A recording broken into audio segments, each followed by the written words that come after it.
Good afternoon, tubers. Madame Roy back once again, starting this a few minutes early. I'm going to make a few adjustments here. Hope everybody is having a great week. See, it's 4:58, so just a little bit early. See, we got two people here. I know we had three people here a minute ago.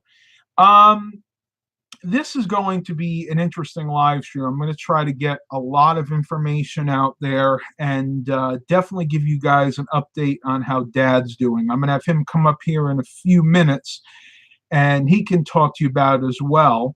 But just to start this off, I know you guys saw the thumbnail where I was holding the G0. Reason being is if you are in the southeast and I think even parts of the northeast coast of the United States of America, you guys are going through a bit of a heat wave right now. It's gotten into the high 80s, low 90s today, actual temperature. But if you factor in the heat index, which is the humidity, it feels more like 94 and 95 here. And Mom and I took a bike ride. We took a 12-mile bike ride today, basically from our house over the interstate down to the path and back home. And I kid you not, by the time we got home, our shirts were soaked to the bone. As a matter of fact, this was now about 4 or 5, maybe 6 hours ago that we came back. And Mom said her hair is just started to dry. That's how bad it is. So if you guys are outside and you are doing any kind of physical exertion, you need to drink something and drink something more substantial than water. Water is good, but on really hot days like this, you need something that has some sodium and some electrolytes. And Gatorade is one of my favorites. Now, I do the G0 because I don't mind having the artificial sweetener. I think Gatorade now uses the sucralose, which is like Splenda. This is good if you're a diabetic. You can use this. Powerade has a similar sports drink. Matter of fact, I'm going to take a quick sip of it right now. But of course, if you're not worried about your sugars, you can get the regular stuff as well, or the G2. So refreshing. What Eric say? Something about the G2 and the G0 gives me some serious gastrointestinal distress. Yeah, probably the artificial sweetener. Again, not everybody can handle that artificial sweetener. And if you're not diabetic or prone to getting diabetes, then you're probably good just drinking the regular stuff. But I just drink that because, one, it doesn't bother me, and two, I figure I don't need the extra sugar. Stephen Barber drinks Propel. I've tried Propel. I wasn't a big fan of the flavor. I know it has it has the same electrolytes that Gatorade has. I just preferred Gatorade myself, but that's just a personal preference. I don't know if you guys can see in the corner here, but Baxter is sleeping on the bed. Hey, buddy. Hey, Baxty. Go say hi. Say hi, Bax. We'll let him sleep. This is his time to sleep. He usually will wake up around maybe 6 or 7 and then be alert for most of the night. Carol K says it was hot as well instead of the other word, but it most always is 90 and 100s. Unusual for summer in California. Yeah, I can imagine. You guys have hot days, but from what I understand, it's usually maybe 70s and 80s, and it doesn't usually fluctuate much at all, especially in Southern California. Pretty much throughout the whole year, it's 70s and 80s with fairly low humidity. Not around here, though. I'm telling you, around here, you have to be very, very careful. Okay, moving on from that. So before Dad comes up, I want to give you guys some updates. One update being, I am seriously considering getting rid of my 2010 Chrysler Town and Country. I have my reasons. The main reason being a reliability thing. I've talked to a lot of mechanics that have said that the The long-term reliability of the Chrysler Town & Countries are not that great, so looking at getting something different. And I see that Dad is here, so we'll go ahead and shelf that talk for right now. But let Dad come in. Come on and sit next to us. You can see yourself in the webcam. Okay. And give everybody a quick update on how you're doing. I'm doing good. Here, come in so everybody can see you. There we go. Go ahead. Yeah, I've been doing good. I let you know I was in the hospital because they had AFib fibrillation, the vibrating of the valve, and my my heart rate was 158, and said 2 or 3 weeks prior, I went to the gym and I was reading 158 when I first got on the treadmill, and even after I exercised, it was still the same. So I didn't think too much of it. And then went for the doctor, the exam on my back, and that's when they saw that my pressure was 158. So they sent me to my family doctor, primary care, and then from there I went right to the emergency room, and I was in the hospital for 4 days, and they got it under control with the medicine, but the vibration was still going on. So I asked the doctor, I said, what they usually do is send some people home and it'll stop on its own. I said, well, what about the electric shock, which I would read about, cardio conversion? And he said, yeah, we could do that tomorrow. I said, why don't we do that? And then I'll go home. He said, great. So that's what he did. Meanwhile, I got the meter so I could check my blood pulse. And things I asked Matt to look it up by 2 of them. Yeah, it's called a oximeter. It measures your oxygen level and your heart rate. Yeah, and I've done mine too. It actually works really well. And I'll show you what it says. I just went up a set of stairs. So I'm sure I'm not like resting heartbeat, but we'll see what it is. And if you guys are interested, I'll put a link to it in the description here. They were only like $12, and they're very accurate. I tracked it with my Fitbit, and it's very close. 85, 98 for oxygen, and 80 what? 88 for 88 the pulse, right? You could show it to put it up there to show them. But I just there you go. But I just went up a set of stairs before getting on the thing, so that's why it's up a little bit. Yeah, and they're really it's been low. It's been like around 70 or lower, resting. So it's where it should be, and my heart's been doing fine since. So hopefully I'll be in of it. But for now, I gotta stay on blood thinners in order to make sure that if it does go bad, I don't get a blood clot. So that's the danger. And so I'm taking medicines to keep that down. So if something was to happen, it wouldn't, turn into a blood clot. So anyway, I'm gonna see the doctor in about a month, and you go from there. But everything looks good. Yeah, he's been doing really well. And I feel the funny thing about it, I feel no different now than I did before I went to the doctor and found out I had high pressure or high pulse rate. So it's kind of funny. He had no symptoms whatsoever.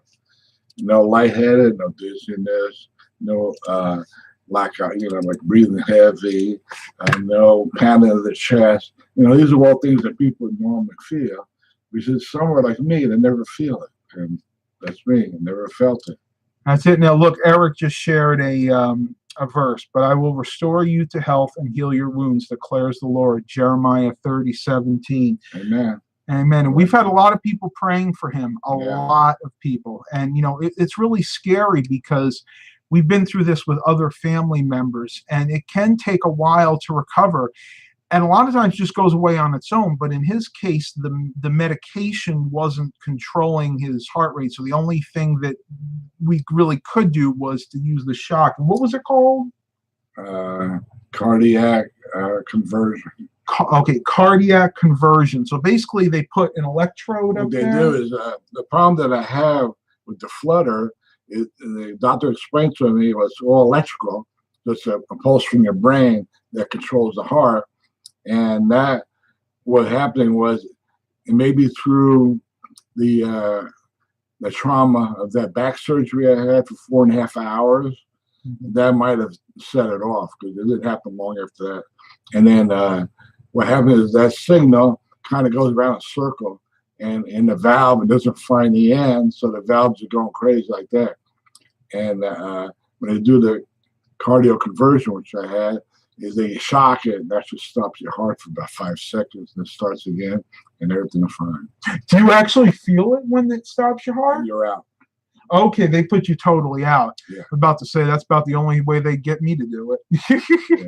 They say it supposed to leave like a red mark on your chest, and then they put one pad in here, one pad in the back.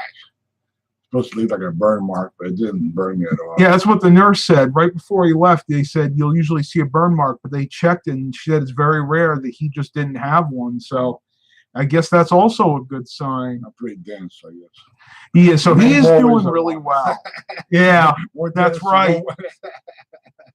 So he's doing really well. I just want him to come up and give everybody a quick update. And those of you that didn't get to see this live, hopefully you'll see it when the video gets re-uploaded when we're done. All right, Dad, thanks for stopping by. Thank you, folks. Thank you for your prayers. And we'll see you next time. All right. Okay, see you a little bit later. Oh, yep. He's going to take his meter back down with him. We have 2 of those. So we check it like 2 times a day. That's good. All right, everybody. So you got an update. He'll go down and watch his favorite TV program.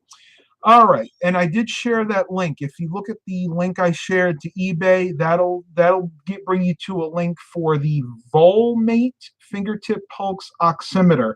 Now, the exact one he had, I couldn't find the white one, but this is the blue one, and it's exactly the same except for the color of the shell. I will let him know that. I think he wants to watch his TV program. I knew he wouldn't stay too long, but at least wanted to get him up here so you guys could see that, he's doing okay. All right, back to what we were talking about before. My 2010 Chrysler Town & Country. My idea is to sell that vehicle. Like I said, mainly for me, it's like a reliability issue. I've had a lot of mechanics telling me recently that when they get that age with that kind of mileage, you can expect to have to put in some serious work to it in the future. So before that happens, I want to go ahead and move on to something different. Now, I've really been looking, I haven't talked to you guys much about this, but I've been looking for the past couple of weeks. I've kind of set my sights on getting a Ford Expedition. You might be saying to yourself, man, an Expedition, those things are gas hogs. Well, they are. But I want something that we can put a full-size bike rack on, and most Expeditions actually have the full-size hitch on there already, and basically take to different bike paths around the area, and who knows, maybe even up to like 50 or 100 miles away, because Mom and I are really into bike riding now. And I'm not really too worried about the gas mileage because this is not a vehicle that I'll be driving on a daily basis. Like, I don't drive that van, but maybe twice a month. My daily driver is the LeSabre, and that thing's doing great. So that's what I'm thinking about right now. You guys can give me your opinions on what vehicles you think I should get. I will not be buying a foreign vehicle. So it's going to be a Ford or a Chevy. Probably not a Chrysler unless I find something that I really, really like, but probably going to be either a Ford or a Chevy. So no recommendations for foreign vehicles. I know a lot of you guys out there like your Toyotas, you like your Hondas, but one, they're out of my price range, and 2, I can't get them repaired here cheaply because Dad and we both have the tools to work on domestic vehicles. So that's what it's going to have to be. So I'll let you guys hone in a little bit. Let me know what you think, what your ideas would be. I've already done a lot of research, and the Ford Expeditions are very solid vehicles. My neighbor across the street has one. I think his is a 2003. And he loves it. He said there are very few problems. They'll go 250, 300,000 miles without any issues at all. Usually when you get around 300 plus thousand, then you may have to replace an engine or a transmission. But to me, that's really good. So moving on from that, and I'll wait for you guys. You can please comment. Let me know what you guys think. Let me know what your experiences are. Stephen Barber said, the Ford Expedition is a nice SUV. You know me, Ford is my favorite, but I would love to own one of them. Yeah, I mean, and again, I'm not really set on an Expedition specifically. I'm also looking at Ford Explorers, Chevy Tahoes, Chevy Trailblazer to a lesser extent, mainly just because the engines in those usually aren't beefy enough for me. Like I want something that has a V8. As a matter of fact, I'm probably not going to be getting an Explorer that has the V6. It's going to have a V8 engine. Reason being, years ago, we owned a 92 Ford Explorer with a 4-liter V6, and that thing was a disaster. That thing didn't have enough horsepower to get itself out of a pothole. So I'm staying away from any one of the V6 engines. And I think the 4-liter was the only one that they offered in the Explorer.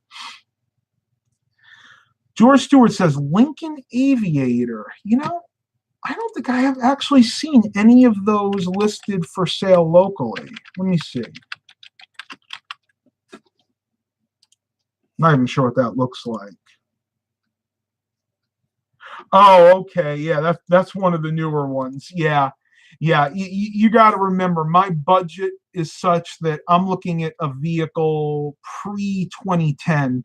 Most of the ones I've been looking at are 98 to like 2005. That is the date range that I'm looking at. In other words, I am looking to buy older than the Chrysler Town and Country was. And the reason is I actually still owe money on the Chrysler Town and Country. So what I'll have to do is, and Dave Ramsey talks a lot about this, I'll have to put the Chrysler Town and Country van up for sale. Basically, we'll agree on a price, and then the buyer will have to cut me a check, or better yet, pay cash. And then I'll have to go send that check to the finance company, and then they'll send the title directly to the new owner. That's how that's going to work. But I've saved up money to where I should be able to purchase this next vehicle for cash, so I won't have a car loan. And that's very important to me. I've had car loans in the past, but I'm at the stage in my life where I really don't want to have to deal with that because I have a lot of future plans. And if you guys follow Dave Ramsey, he'll tell you one of the worst things you can do is have a car loan because it'll put the damper on other plans you may have for your future. Eric says, at times I regret having a loan. I feel your pain, and that's why I really do want to get rid of the van, get rid of that loan, get into something that I can afford without having to have a loan. Mark Covington asks, hey, Matt, how about he said a 2008, but a Chevy HHR? I have actually looked into those. There are a few listed on Craigslist locally. But the problem is I want to get something that already has the hitch on it, and I have yet to find an HHR that has the hitch on it. Now, if I find one at a very cheap price that leaves me room to add my own hitch on, room in my budget, then yeah, I might consider that. But there are a lot of options out there, and I could kick myself because over the past few days, I found 2 Ford Expeditions. They were both one owner. One was a 2000, the other was a 2001. They both had around 150 to 175,000 miles. And do you know, I missed out on both of them. Unfortunately, I hesitated too long, and they got sold out from under me. So if you're looking for one of these Expeditions like I am, jump on it because they sell quickly, at least in my area. Eric Brunhammer says, I like the Trailblazer Envoy, but the one big reason I would advise against them is the 4L60E. Yeah, I remember you were telling me about the transmission issues that yours had. And I can tell you why that happens. It's the same issue that the Ford Explorers had with the 4-liter V6. The engines are underpowered, therefore the transmission takes up the slack for the underpowered engine. So basically you have an underpowered engine that's feeding the transmission, and the transmission has to do double duty.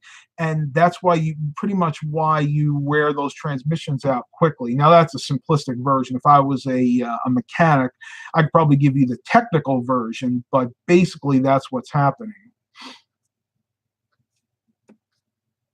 Awesome computers. How much interest does a car loan have? I do not know because I cannot drive yet. It's a good question. It depends on if it's a new car loan or a used car loan. A new car loan will almost always have a lower interest rate. Sometimes you can find them as low as 0% for the first couple of years, and then it'll usually go up to like 1 or 2%. Used car loans, at least in my area, it depends on your credit as well. Could be anywhere from 4.5 to like 12.5%. And I think, I don't know, I want to say my APR is like 6.5, something like that on my loan. But you want to be smart about it. And if you are a first-time buyer, let's say you're just turning 18, you've never had any other loans or anything, you will probably have to get someone to co-sign for you, like a parent or a guardian. And even then, your loan APR, annual percentage rate, might be high. And basically, I don't want to get into a whole talk about this because I'm not a financial expert, but basically what the APR is the annual percentage rate. That's the amount of interest that you will pay on that loan per year. And you can figure that out. I mean, you could take your entire loan amount, whatever that is, multiply it by the percent, and that's what you're going to be paying per year. And then you factor that in for however many years the loan is, 3 or 4 years, and that'll tell you how much interest you're going to pay over the life of that loan. Generally, they're like 3 or 4 years. Hired Gun says used car loans are almost entirely dependent on your credit rating. That is true. But it's the same thing for new car loans too, or really any kind of loan, a mortgage. If you go to like a rent-to-own place and you take out a loan for a TV or a house full of furniture, you're almost always going to get a better APR if you have good credit versus bad credit. Or even worse than bad credit sometimes is no credit, because then they don't know if they can or trust you or not. Stephen Barber says, I sent you something on Facebook you might want to see. All right, I'll check it out later. Eric Brunhammer said, because I went through my bank, mine is 0% for 2 years, 0.9% after that. Our payment is $400 per month. We are currently paying $800 just to pay it off quicker. That's a good point. My Fitbit's going off. You can do that. Now, be very careful. There are some used car loans. I don't think the new car loans do, but I know there's some used car loans out there that the companies will stipulate in the contract that if you try to pay more than your monthly payment, you will be penalized for that.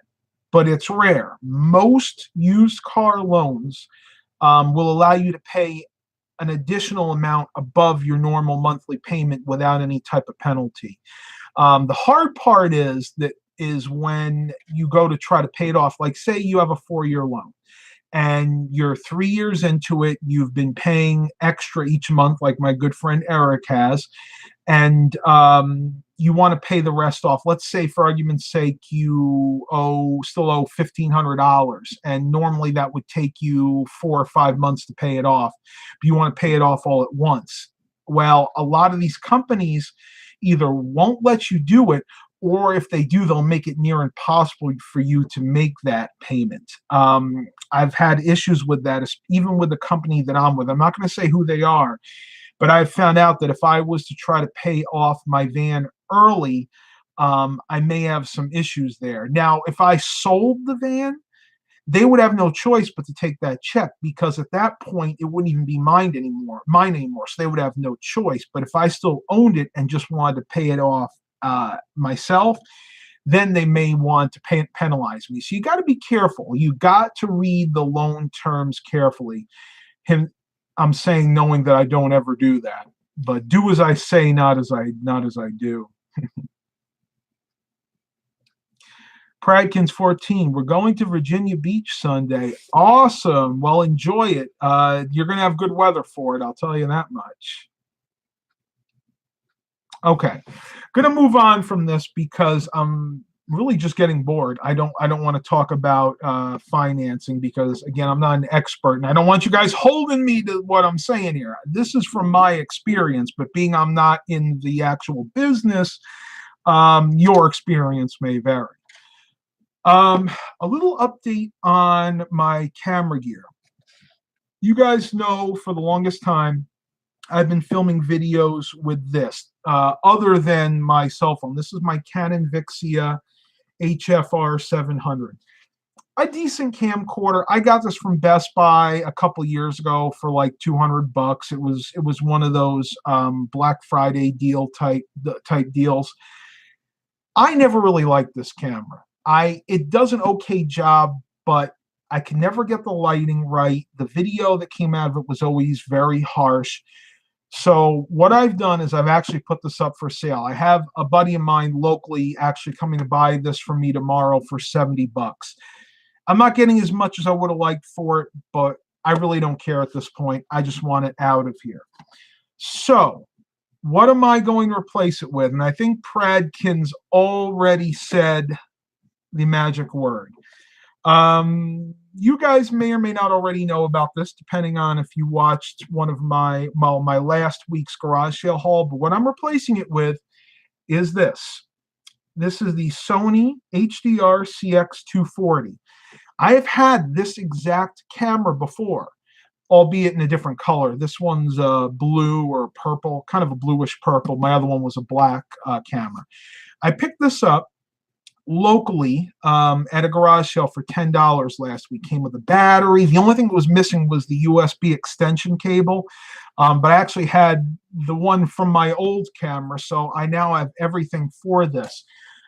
And the reason that I am going to be using this is, honestly, I just like the way it films the videos better. This is also a 1080p, 60 frame per second camcorder. This one, with the, how can I say this? Two reasons I should say why I like this better. One, this has much better audio than the Canon. The Canon, I would always have to boost the audio in Windows Movie Maker. This, most of the times, believe it or not, I actually have to turn the audio down. That's how responsive the microphones are. And two, the video that comes from this is much less grainy and it's a lot brighter. So I'm very happy to be replacing it with this camcorder. And again, this is not going to be used every day. Most of my filming is going to be done with the Samsung Galaxy S9 Plus. But for the days I don't want to run my battery down, I will be using this Sony camcorder. Brad Smith asked, how's your dad doing? Well, Brad, I'm not going to, he was actually up here at the beginning of the video. I'm not going to go over that again. I'm just going to let you know that he is doing well. If you guys missed the beginning of the video where Dad talked, you guys can go ahead and watch this again once it re-uploads after the live stream's over. But I don't want to bore everybody else with the same news. Stephen Barber says, Sony makes pretty good stuff. It's my favorite brand. Sony's a good manufacturer. Believe it or not, this was actually a pretty low-end camcorder when it came out, I'll say like around 2014, 2015. But it's a really good one. And as a matter of fact, the guy I got this from included for free a 64 gig micro SD card. So, yep, that's going to be the new camcorder that I'm probably going to film a lot of the vlogs with. Pradkin's got an LG Smart TV 4K. Enjoy that, buddy. There are a lot of options now for streaming 4K, including, it depends how it is. You see this? What are you doing? What are you doing? Psst, psst, psst, psst. Baxter, what you doing, kitty? I think he sees a bug. You see a buggy? You see a bug, Bax? What you see? Meow. Baxter. I don't know what he's doing. He's a crazy cat, that's for sure. What were we talking about? I don't know. Somebody catch me up. I just lost my train of thought there. Oh, the 4K TV. If you're using like mine back there, which is the 43-inch Insignia Roku TV, Roku actually has Roku TV, FilmRise channel, Roku TV channel. They'll actually allow you to stream 4K shows for free, the ones they have on there that are available in 4K. You can get something similar to it if you have the Amazon Fire Stick too, but of course you have to have the version that supports 4K. But you'll enjoy it. Not everybody, believe it or not, can discern the difference between full HD and 4K. But if you're one of the lucky ones that has really good eyes, you'll be able to tell the difference. I unfortunately cannot. My eyes, to me, 4K and 1080p look the same. As a matter of fact, I was in BJ's wholesale club the other day. I was looking at a TV. They had that little split screen where the box on the left was 1080p, the right was 4K. I couldn't tell the difference between the two, but that's just me. Is that you, Mom? You want to come in and say hi?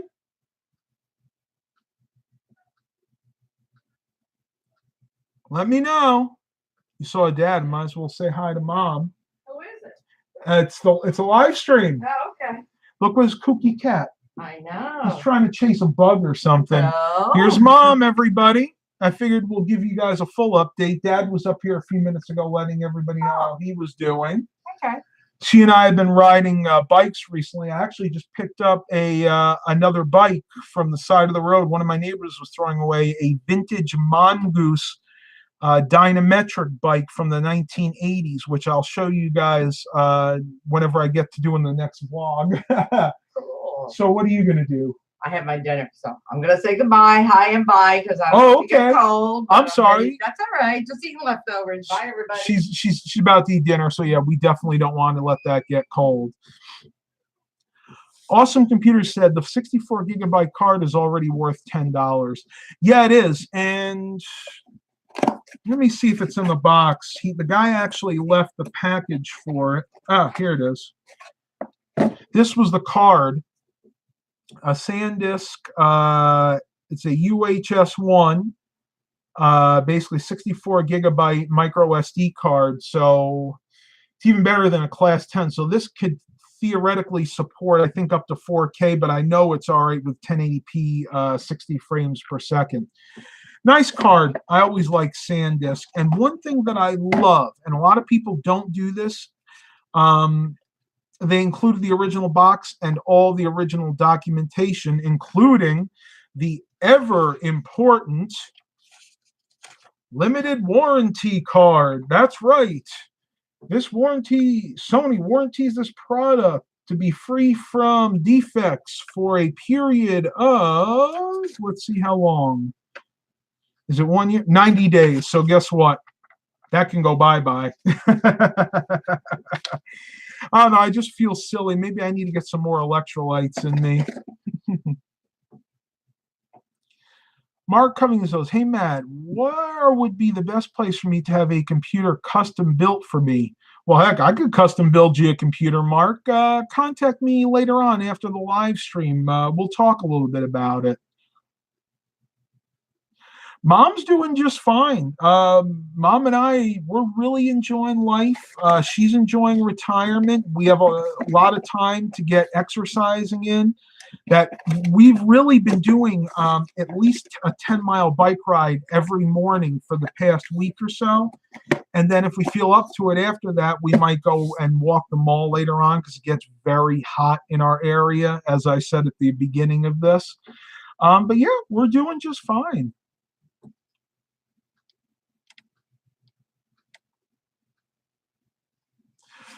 Pradkin says the iPhone XS Max, it takes good pictures. I'm sure it does. I mean, Apple doesn't play around with their technology. Everything in the iPhone is, of course, of premium quality. But of course, you also pay a premium for it. And I'm not saying anything against the iPhone. I mean, I think they're great. They're made very well. The iOS is a solid operating system. It's just what your personal preference is. And I've been with Android for so long, it would be very hard for me to switch back to an iPhone because I did have an iPhone years ago. I had a iPhone 3GS, if you can remember those. And we're going back now probably 15 years. Well, not 15 years, maybe 10 years.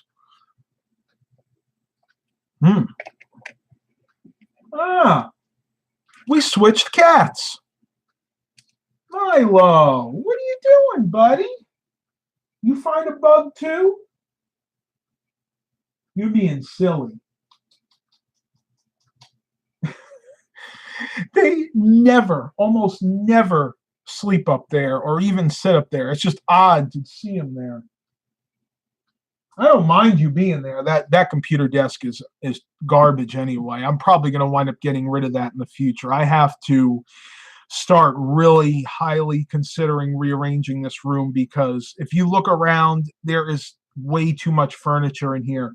One thing I might do, I'm thinking about getting rid of this computer desk altogether and consolidating a workstation over there because right now that's my data backup system. That's when I get a customer's computer in for repair.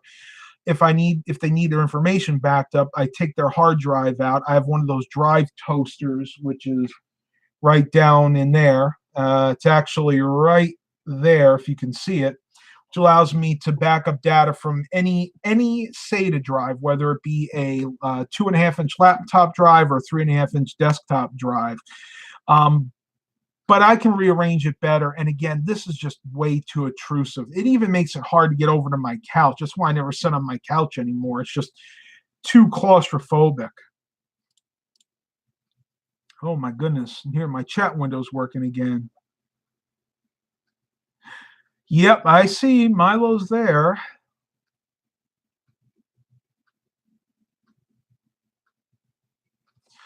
Awesome Computer said, it's harder to ride my bike far in Houston because it's over 100 degrees at times down here. Yeah, you guys have the same problem we do with the humidity. Yeah, if it was that hot, I wouldn't even attempt to ride my bike. It'd just be too dangerous. I mean, you couldn't keep yourself hydrated long enough.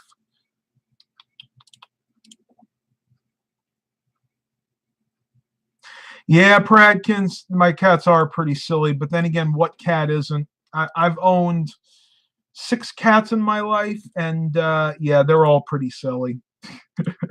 Just saying. I'm not saying I don't love cats, I do, but they have their own personalities. You know, I read somewhere that a cat's brain is 96% like ours. So cats think like us 96% of the time, whereas dogs are only maybe about 70% like our brains. And I think that's why humans and cats get along so well, even though technically cats were never domesticated. They pretty much domesticated themselves because we have very similar thought processes, whereas dogs, and I'm not going to get on a whole rant about this, but I'll be honest with you, I think cats are more intelligent than dogs. Dogs are nice. I love dogs. I've had a dog in the past. But when it comes to pure intelligence, can't beat a cat. You just can't. Eric Brunhammer said, I have an old 3GS years ago. I had an old 3GS years ago, and I used solely for music in my truck. The radio I had at the time would control an iPod iPhone. And if you guys remember, the 3GS looked exactly like an iPod Touch. Oh, no, Pradkins. I'm glad you're going to Savannah, Georgia. I would not go there this time of year. We did that right in the end of June, beginning of July, back in, I think it was 1996. We lived in New York at the time, upstate New York. We went down to Georgia for a trip. We went through Florida. Well, we went to DC first, then to Georgia, and then to Florida, and then made the loop back up, and it was miserable. Now, in all fairness, I was heavy at that point, so I couldn't handle the heat. May not be so bad for me now. I'd have to see.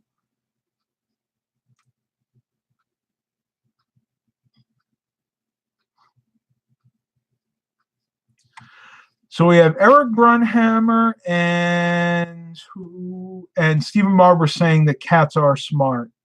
Yeah, I'm telling you, there is a difference. Now, the fact that cats are smarter makes them harder to train and harder to control. So that's why a lot of people prefer dogs. But the plus side to that is if you're going away for a weekend, you can actually let a cat take care of themselves. I've actually left our guys alone for 3 or 4 days. Don't tell the ASPCA. With extra food, extra water, and they just entertain themselves, and they were fine. But you can't do that with a dog. A dog's going to pee and poop all over the house. You got to have people come and walk them 2-3 times a day. So for me, I just prefer cats. But I do like dogs. Don't get me wrong. Cats are more devious, but again, that just goes to their intelligence. You're a smart kitty, aren't you, Milo? You smart? Yeah. Very intelligent. Lazy thing. Of course, cats will and often do sleep, eat, poop, and look cute. That's about what they do. Oh boy, what are you, 18 watchers and 12 likes. It might go for a few more minutes. You guys up for it? I don't know what else to talk about, but I don't know. We'll figure it out. Someone give me a topic. I'm running out of steam here, but I'll stay on if somebody wants to give me a topic. What do you guys feel like talking about?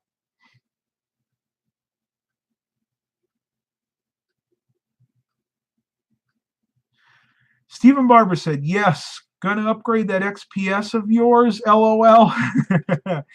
He knows I've talked about this. Probably not. The extent of an upgrade to the XPS 8700, this computer, might be the replacement of the video card.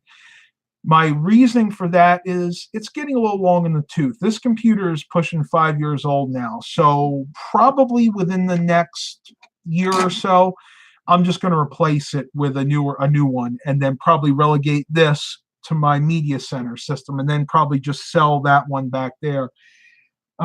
What I have over there right now is actually a Dell XPS Studio. That's got a 2nd gen, what was that? Make that a Sandy Bridge, I think, Core i7 in it. And this is a 4th gen Core i7. I can't remember the code name for that, but you guys will tell me, I'm sure.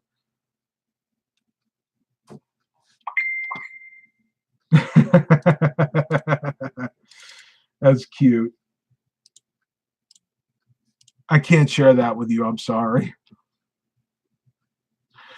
William McCullough asks, any updates on the walking path on Bruce Road? Yes. Those of you that live close to where I am, I'll give a quick update on that. Mom and I actually attended a meeting of the Rail to Trails project about a month ago, and this was for the Chesapeake leg. So that would actually be from close to my house all the way down towards Portsmouth. I think it's like a 4, maybe 5 mile stretch. They're supposed to break ground this coming spring, as is the Portsmouth leg. So basically, probably within the next year and a half, those 2 paths should be completed. Unfortunately, I did find out at this meeting they are not going to be connecting the path directly to the existing one. Reason being, they don't own the land between the two. So what you'll actually have to do if you want to ride the entire path, that being from Driver all the way down to Norfolk, for this little area, you'll actually have to deviate off the path, go down Pughesville Road, and then pick it up again near Taylor. So it's unfortunate. I don't understand totally why they can't buy that land, but they can't. They've tried. The railroad just won't sell it to them. I think a lot of it has to do with the the truck depot that's down there, and I think they don't want to have people cross there because there's just too much traffic going in and out of there to the highway. So it's a little inconvenience, but you know what? I'll take it as long as they keep the timeline and they finish these 2 extensions to the rail to trail, the Portsmouth and the Chesapeake one, by summer of 2020 is the time they're looking to have those finished. I don't, Pradkins. I didn't live in this area then. I honestly don't remember that.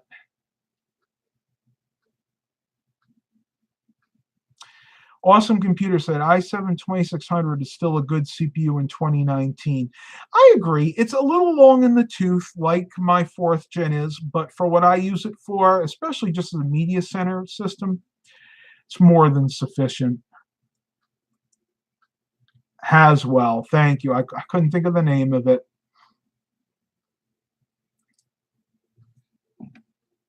Mark Covington asks, can you ride your bicycle through here in the whole entire Hampton Roads area? You probably could, though there are some areas around here that are not very bike friendly. A lot of older roads that are very narrow. They don't have a lot of shoulders. As long as you stick to the sidewalks, and generally you can do that. The police around here usually give a pass on bike riders to having to use the sidewalk, even though technically in the law, it's against the law. You're not really supposed to. The cops just kind of don't enforce that, let's say. Eric Brunhammer says, another topic, I'm taking a break from doing Lyft. Not sure how long the break will be, though. I got to look into that myself. I know that you can make some good money, but unfortunately with me, I just don't have the time with trying to do these videos for you guys, put out new content, working my computer business, and getting all my exercise in. That pretty much takes up most of my day. Now, I guess I could do it at night and forgo sleep, but I'm one cranky SOB in the mornings now, even though I'm getting 8 hours of sleep. So I don't fancy people's chances trying to interact with me if I only get 2 or 3 hours. So we'll have to see. Maybe something will change here in the near future. No problem, William. I appreciate it. I'm glad you asked, because being somebody who's really into fitness right now, that's very important to me as well. And with that, I'm going to end this live stream. I am getting tired. I need to go get some dinner myself. Please continue to like and subscribe. And as always, have a blessed day, everybody.